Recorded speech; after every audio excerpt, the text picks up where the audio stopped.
ভাবে উৎসবে অংশগ্রহণও করেন। শুধু দুর্গা পূজা, কালী পূজা এগুলো না, যে এই বৌদ্ধ,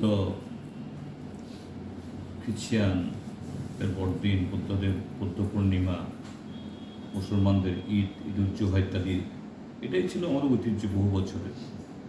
কিন্তু দুর্ভাগ্যের ত্রিপুরা যে বিগত ৬-৭ বছর ধরে সে ঐতিহ্য কালিমালিপ্ত হচ্ছে এবং ক্রমশ সংখ্যালঘু যারা, তাদের উৎসব পার্বণ, এটা ধর্মীয় হোক বা সামাজিক উৎসব, এগুলোর উপরে এক ধরনের দাদাগিরি, এক ধরনের যে কি বলে, এদের উৎসবের উপরে নানা ধরনের কর্তৃত্ব করার একটা প্রবণতা তৈরি হয়েছে। এবং দুর্ভাগ্যের হলো যে সংখ্যাগুরু অংশের তরফ থেকেই রাজ্যের বর্তমান সরকারের প্রশ্রয়ে এই ঘটনাগুলি সেখানে হচ্ছে। গতকালও এই ঈদুল জুহাকে কেন্দ্র করে আমাদের রাজ্যের যারা এই ইসলাম ধর্মাবলম্বী অংশের মানুষ, তারা পশু কুরবানি করেন। আমরা যেমন পাঠা বলি দিই, অন্য কিছু করি, তারা সেরকমই করেন তাদের মতো করে। এবং এটা নিয়ে সারা দেশের মধ্যেই এখন বিতর্ক। সুপ্রিম কোর্ট এই জায়গাতে কিভাবে এই কোরবানি বা তাদের রীতি পালন করবেন একটা গাইডলাইনও ঠিক করে দিয়েছে। সেভাবে তাদের এই আচার পালন করতে গিয়ে গতকাল উদয়পুরের একটা জায়গায় জবরদস্তি করে তাদের এই উৎসবকে পণ্ড করার চেষ্টা হয়েছে, বাড়িঘর ভাঙা হয়েছে, একজন প্রবীণ লোকের উপরে প্রচণ্ড মারধর, শুধু না, তার দাড়ি ছিঁড়ে দেওয়া হয়েছে এবং ক্যামেরাতে এগুলি সবটা এসছে। একজন পদস্থ পুলিশ অফিসারও গিয়ে দেখলাম, তিনি যারা এই ঘটনাগুলি করেছে তাদেরকে আইন বোঝাচ্ছে যে না, এই কাজটা তাতে অধিকার অনুযায়ী করছে, এভাবে বাধা দেওয়া যায় না। কিন্তু আশ্চর্যের হলো,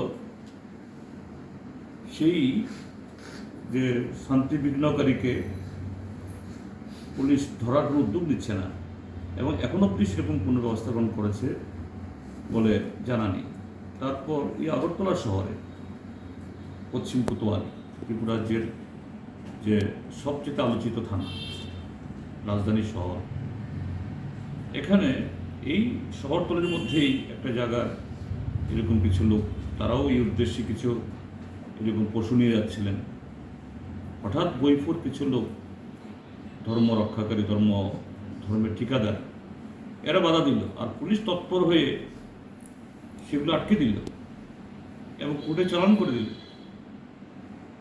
এই সাহস করলো না এদের কাছে, তাদের হাতে সমস্ত বৈধ কাগজপত্র সব থাকা সত্ত্বেও, যে না, কি করে অন্যায়ভাবে এগুলো আটকাবো।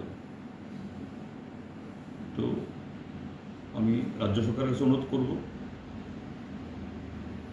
যে এইভাবে কিছু যে সমাজ বিরোধী, এরা এত আস্কারা পাচ্ছে, তার পরিণাম কিন্তু কারোর জন্য ভালো হবে না। এদেরকে ঠেকান, তাদের বিরুদ্ধে আইনানুগ ব্যবস্থা গ্রহণ করুন, এক। আর দুই হলো, এই বকরি ঈদ বা ঈদুল জুহা নিয়ে যখন এরকম ঘটনা হচ্ছে, যাতে এই উত্তেজনাগুলো থেকে যাতে এড়ানো যায়। সরকারের তরফ থেকেই তো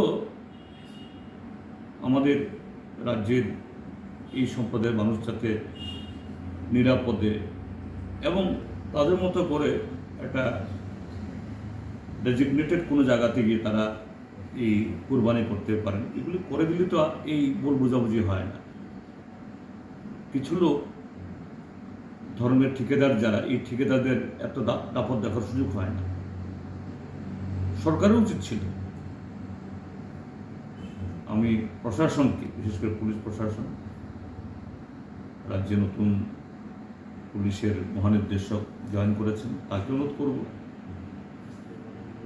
যে আপনি আইন শৃঙ্খলা তো 7.5 বছর যেরকম ধ্বংস হয়েছে, এটা মেরামত করার চেষ্টা করছেন। এটা ঠিক একদিনে সবটা হবে না, কিন্তু আমি বলবো এই যে গতকাল উদয়পুরে এবং আগরতলাতে যে ঘটনা হয়েছে, ক্যামেরাতে এদের নাম ধাম চেহারা সব এসছে, কাজে এদের খুঁজে পেতে বের করতে কোনো সময় লাগবে না। আপনি ব্যবস্থা গ্রহণ করুন। রাজ্যের সমস্ত গণতান্ত্রিক এবং শান্তিপ্রিয় মানুষ পুলিশের পক্ষে থাকবে। আইন সবার জন্য সমান, কাজেই সেটা রক্ষা করার যে উদ্যোগ নিই। আমি গতকাল যারা এই ঘটনার সাথে লিপ্ত যারা, তাদের এই যাতে অন্যায় কাজের নিন্দা জানাচ্ছি। এবং একটা উত্তেজনা হয়েছে, যাই হোক, দিন তো পার হয়ে গেছে, তবু বড় কিছু হয়নি। এই রাজ্যের সমস্ত মানুষকে শান্তিপূর্ণভাবে, সৌহার্দ্যপূর্ণভাবে যাতে আগামী দিন আমরা একসাথে থাকতে পারি, তার জন্য সবাই এগিয়ে আসবেন, এটাও আশা করি।